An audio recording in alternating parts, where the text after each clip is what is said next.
A Ryan O'Reilly hat trick, an NHL debut, Fedor Svechkov's first multi-point NHL game, a Saros shutout, and wait for it, 2 wins in a row. We're going to talk about the one thing that may start turning things around for the Nashville Predators.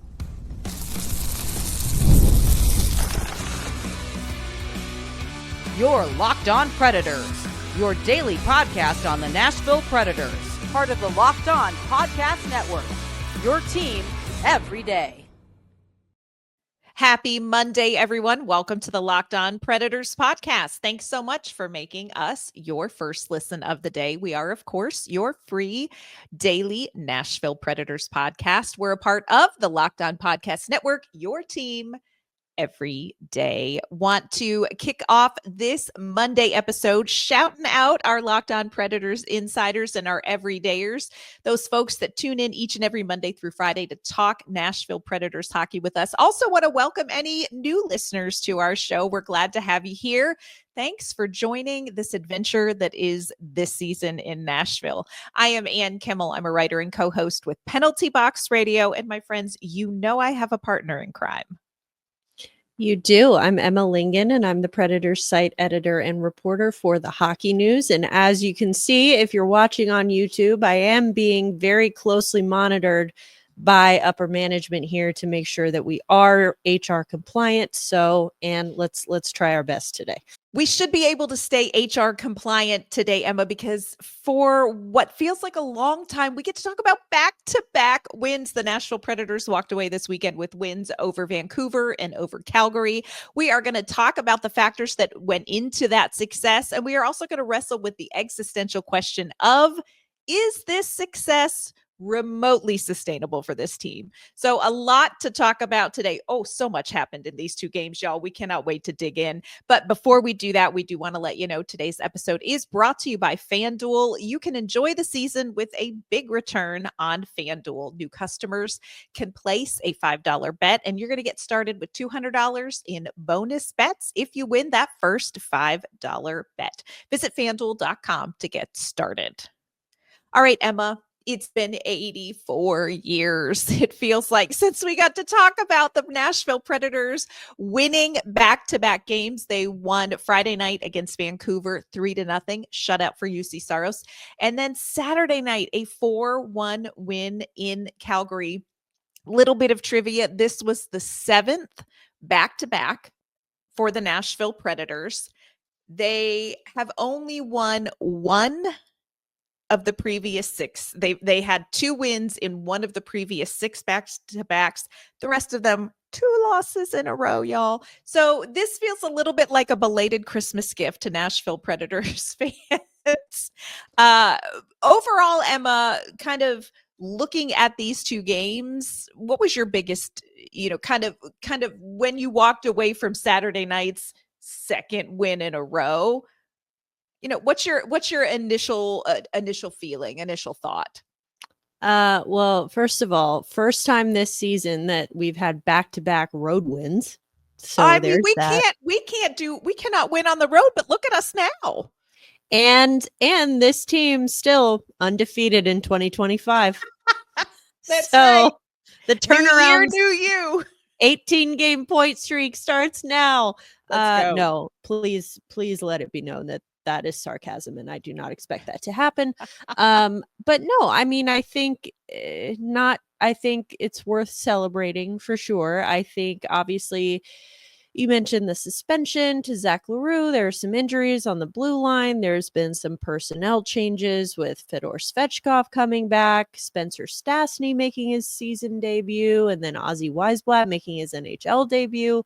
Really special, really, I think that we've talked about that before, about how kind of just like the getting an infusion of whether it's youth or just, new energy there can kind of just be like a shot in the arm for a team that needs it. And the Predators really needed it. So, I mean, I think it's been good. I think, both games, again, they were pretty, it's not an easy win and they weren't blowouts per se, but both of them, they weren't like, leaving you sweating until the very end. And so I think it was, it was good. They weren't pretty. They weren't always pretty the entire time. I mean, you look at Vancouver too. Vancouver was missing like half of their core players, They were. including Quinn Hughes and Filip Hughes. Hronek. And yeah, or really just Quinn Hughes would be enough. And Yeah. so I think that, it's like, yeah, we saw that. But I mean, that was a goaltending duel between Juuse Saros and Kevin Lankinen, which is just like emotional torture for us. Why do you do that to us? Yes. But they both had exceptional games, obviously a shutout for Saros, and then Lankinen. The final score was 3-0, but 2 of those were empty net goals. So he only let in 1 goal. Just really, really solid performance. And then against Calgary, it was, again, not pretty the whole time, because the first period of the Calgary game, that was all Flames. They were taking it to the Predators big time. They were dictating the pace. They had at one point, I think they had, in the first period, mind you, they had 9 shots and the Predators had 1. Yes. So, and the score was still 0-0 at that point. So it was okay. Again, another spectacular performance by Juuse Saros in net for Nashville. He's been a tremendous trade pickup for this team. He definitely, while the Predators offense was still asleep in the first period, they definitely, Ananen really kind of saved their bacon a few times and kept them in the game with some big saves. And then it seemed like things kind of started to click offensively for the Predators later on in the game. So, like I said, wasn't, the most complete game I've ever seen, but it was enough to get the win. And, this team needs wins right now. They do need wins. When we talk about games, win or losses, we always talk about one word to describe the game. Well, we asked our insiders, okay, give us one word to describe both of these games together. And you were just talking about Juuse Saros' shutout, Justus Ananen in net. One of our insiders, one word is goal lead. 2 teams in a row got goal lead by our fin of that, rather than the receiving end. Juuse now second in shutouts at 4, despite the team in front of him letting him down so often this season. You ain't wrong. But it was really great to see such fantastic goaltending. Another word, Chris said, bail. Since both Juices robbed Western Canada blind. I love that. I love that. Tanner's one word, chemistry. Both great games were great, but last night seemed like a statement for this team working together and playing for each other. And then Lee had this to say, and I want to talk about one specific sentence in this comment. Lee's one word is inspired. This weekend felt like a plot with brotherhood and unity climaxing with Marchie fighting, Fedor scoring right after, and Stammer dishing the empty net to O'Reilly for the hat trick. It felt like the injection of energy from the call-ups resonated more this time because they had something going already. Also, Stasney looked incredible, and I feel like the growing unity will fuel sustainability. So coming up, like Emma, you mentioned, not everything was picture perfect in these games, but we are going to talk about a couple of different elements that came together to turn these games into wins for the Nashville Predators. We'll talk about that in just a moment. Today's episode is brought to you by our friends at FanDuel. From big upsets to game-winning drives, the NFL playoffs are better with FanDuel. Because right now, new customers can bet $5 and get $200 in bonus bets guaranteed. That's $200 in bonus bets, win or lose. The FanDuel app gives you everything you need for live bets, same game parlays, and so much more. Just visit FanDuel.com to join today. And again, you'll get started with $200 in bonus bets. That's FanDuel.com. Make this playoff season unforgettable with FanDuel, an official sportsbook partner of the NFL. All right, Emma, so much to unpack from this 120 minutes of hockey that actually has us smiling for once in a really long time. A lot of things were working. And in Lee's comment, he said this. He said, it felt like the injection of energy from the call-ups resonated more this time because they had something going already. And I think this is what you've seen the Predators building on, because we always say your best players have to be your best players. Nashville's best players haven't been their best to start the season, but we're making progress. And if you look at Jonathan Marchessault, in the 12 games since December 10th, he has 9 goals and 16 points. In the first 12 games of the season, Marchessault had 2 goals and 7 points. Look at Steven Stamkos. The last 12 games, he averaged a point per game. In the first 12 games he played of the season, he had 5 points. Ryan O'Reilly in the last 11 games, because he missed a game due to sickness, 7 goals, 11 points. The first 11 games for Ryan O'Reilly, 3 goals, 9 points. Filip Forsberg in his last 12 games has had 6 multi-point performances. When your best players carry the team, that's when the other guys get to come and fill in. And I think it's so good to finally see your best players playing their best. Agree. However, I still don't think that Filip Forsberg is playing his best, because clearly he did not listen to our New Year's resolutions episode when I said that his resolution should be to actually, find the back of the net. But again, I'm not out here trashing Filip Forsberg saying he's a bum and he's not contributing to this team, because he obviously leads the team in points still, because he has so many freaking assists, like you said, and he's got all those multi-point games. They're all multiple assists. So he's dishing out the puck every which way.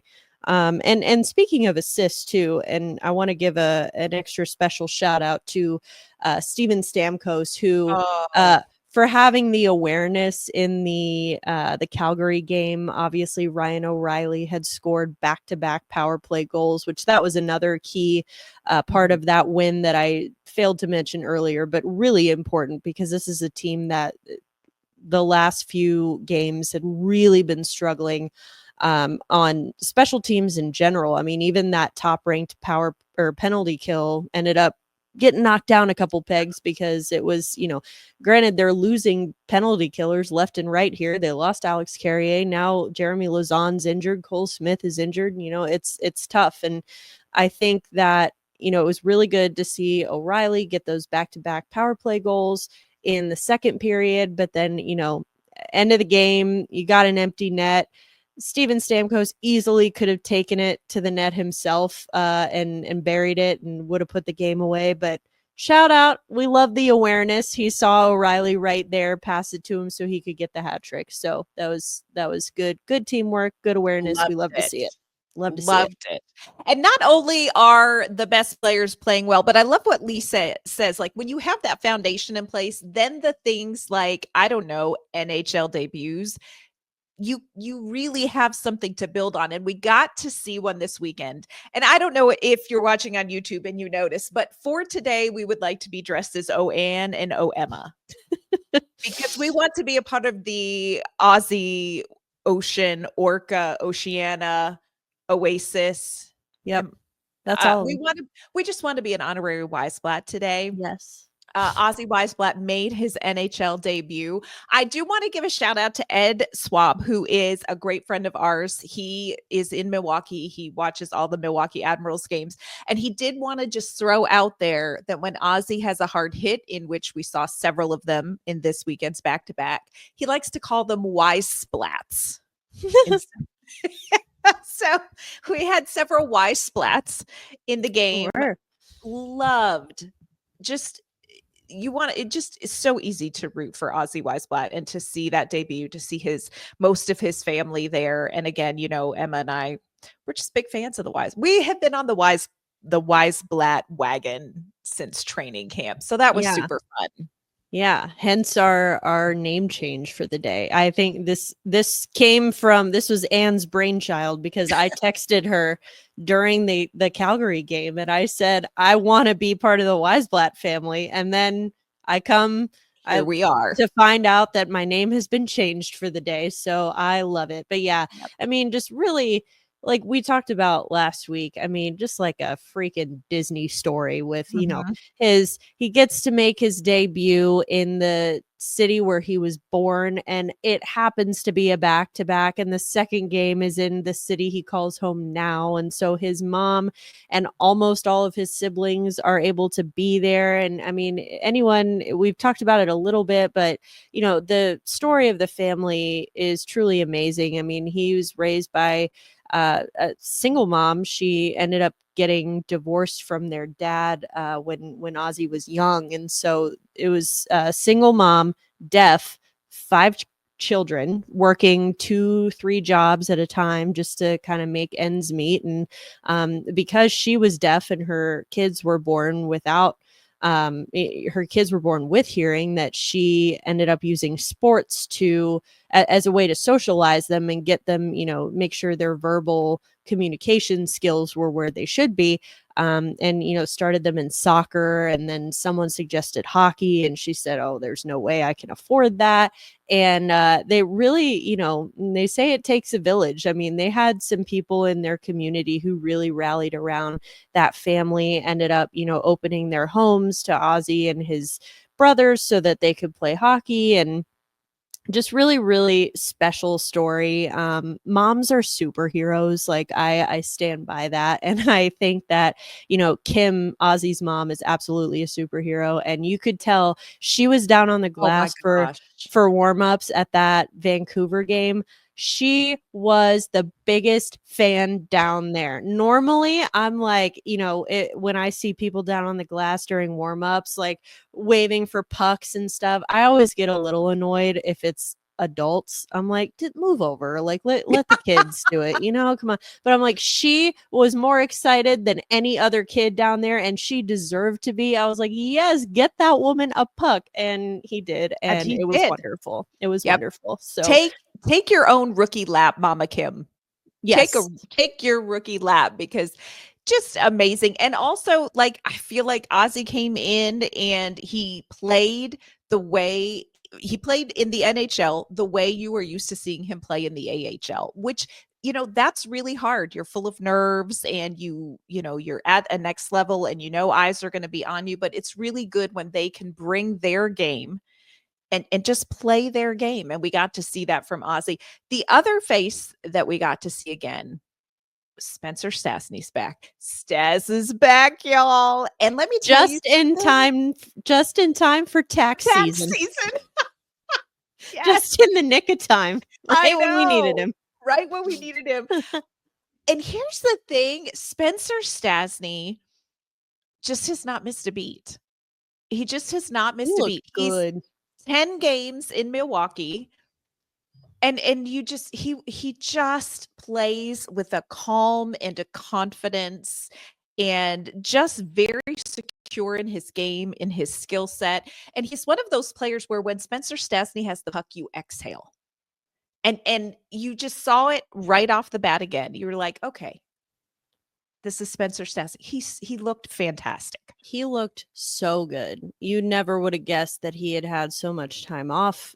He just looked really, really confident, really poised. If he keeps playing like that, I don't see him going back to Milwaukee anytime soon. But I think I also noticed, I know I want to give everyone their flowers here and say that I know that I have been hard on Luke Schenn in the past on the podcast, and I stand by that. I still stand by the critiques I've given him. However, I now can't remember which player it was, but with Stasney playing on that third pairing with Luke Schenn, and somebody tried to rough up Stasney, that is when you want Luke Schenn on the ice, because I dare you to go after Spencer Stasney while Luke Schenn is out there. And he took care of business right away and was like, yeah, no, we're not doing that. We're absolutely not doing that.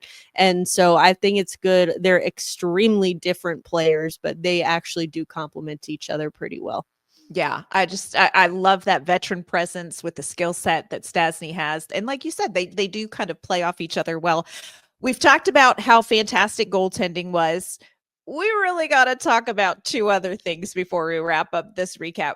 Want to talk about Fedor Svechkov, and friends, we got to talk about sassy Jonathan Marchessault. Today's episode is brought to you by Rocket Money. If saving money and getting your finances in order is one of your New Year's resolutions, I want to encourage you to check out Rocket Money. Rocket Money is a personal finance app that helps find and cancel your unwanted subscriptions. It monitors your spending and helps lower your bills so you can grow your savings. It brings everything together in one place, whether it's subscriptions, your spending habits, or even the goals you want to hit this year. Rocket Money has over 5 million users and has saved a total of $500 million in canceled subscriptions, saving members up to $740 a year when using all of the app's premium features. One of the best features is that subscription tracker. Look, we have all signed up for subscriptions and then forgotten about them, but Rocket Money tracks those down so you can see where your money may be going. Plus, with their goals feature, you're able to automatically set aside money for the future. No more stressing about budgeting every month. So cancel your unwanted subscriptions and reach your financial goals faster with Rocket Money. Go to rocketmoney.com/lockedon today. That's rocketmoney.com/lockedon.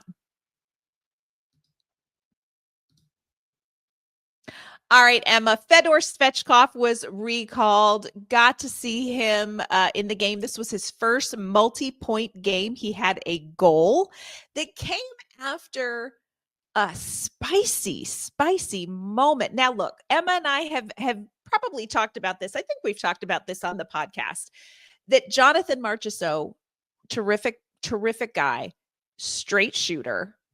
There's an ounce of unintentional, I think, intimidation, just an aura around Jonathan Marchessault of like, I'm great, but you probably don't want to poke the bear. Someone poke the bear.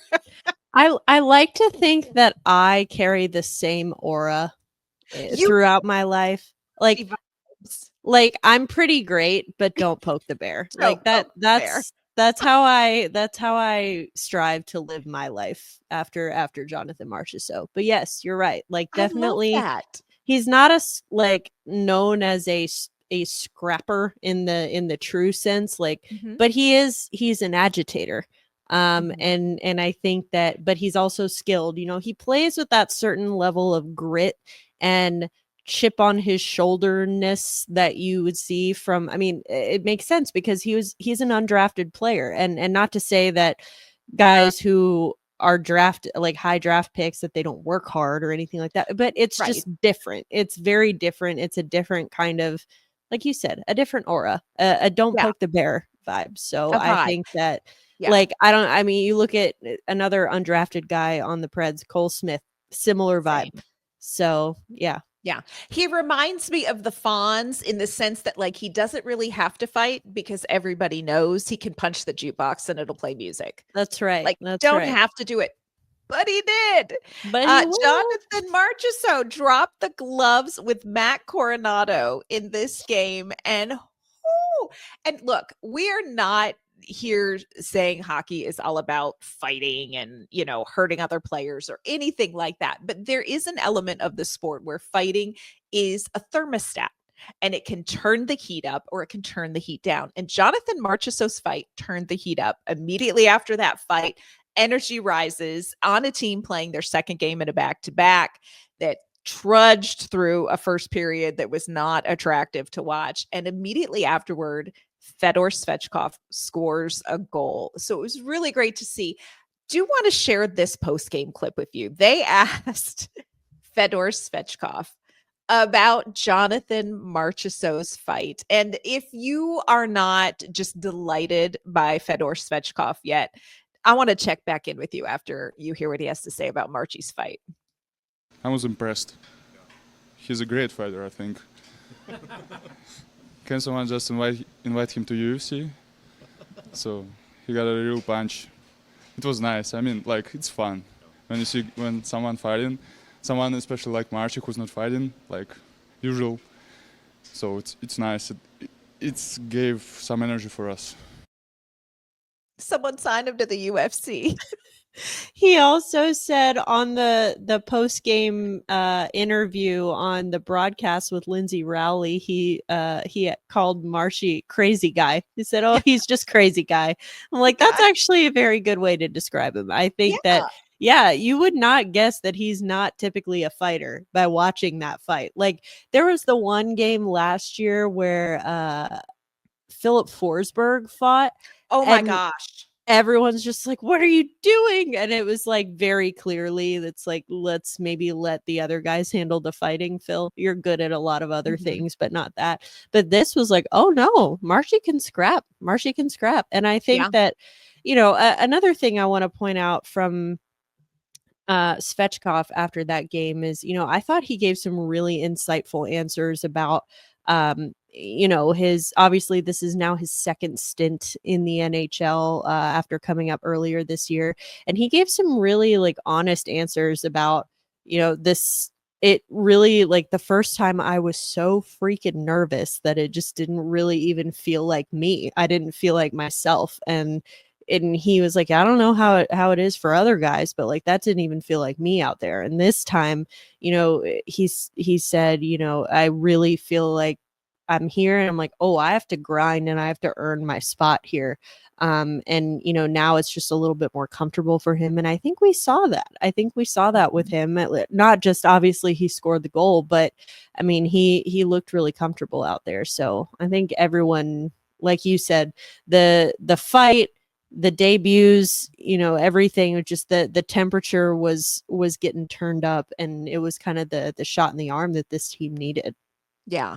It's so interesting when a player makes an NHL debut because for them, that is the end of years and years. Like that is an end goal for years and years of work.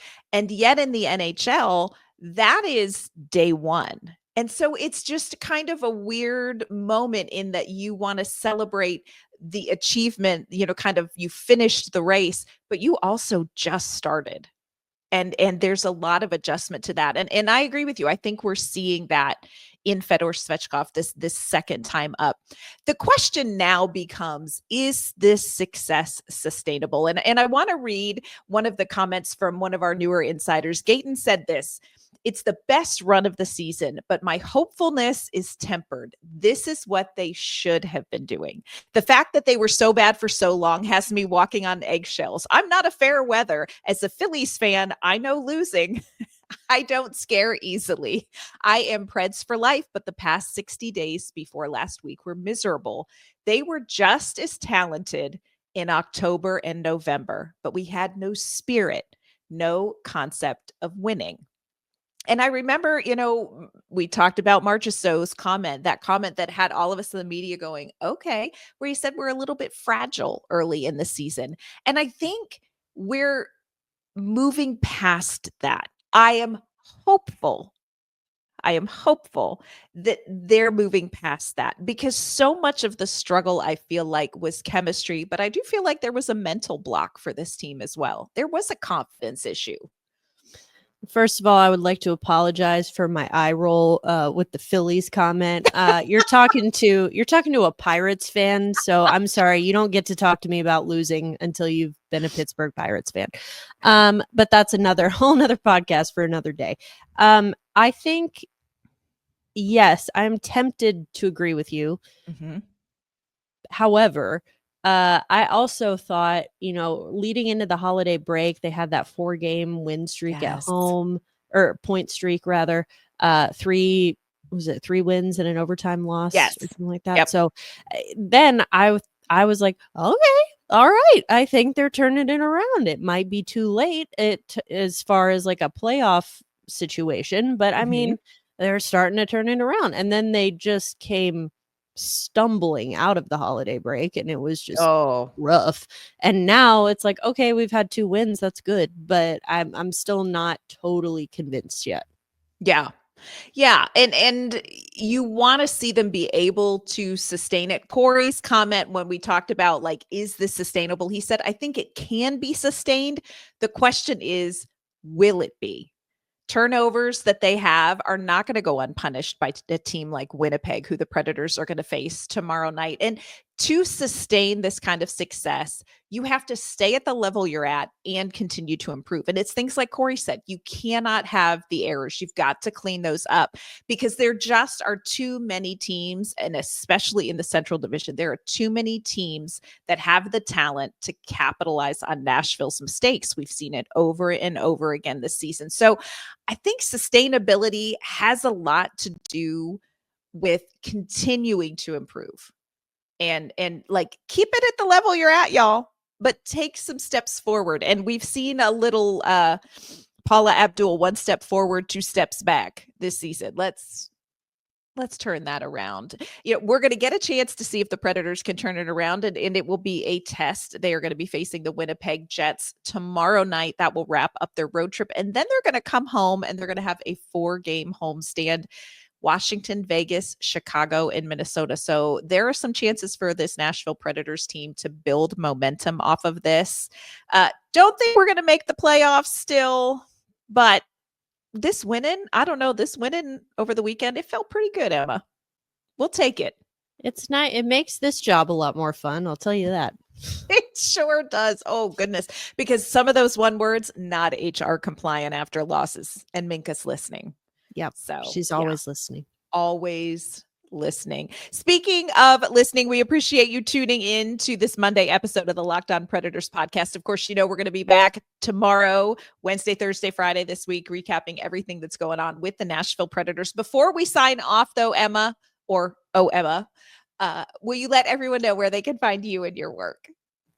You can find me on social media at Emma_Lingen minus the O, as much as I wish I was a Wiesblatt. And you can find my work online at the Hockey News. And you can find my work with Penalty Box Radio. You can find me on social media at AnnK_Mama on Ice as well. That's going to do it for this Monday edition of the Locked On Predators podcast. Thanks again so much for making us your first listen of the day. We're going to be back tomorrow. We're going to preview that Winnipeg Jets matchup. We'll see you then.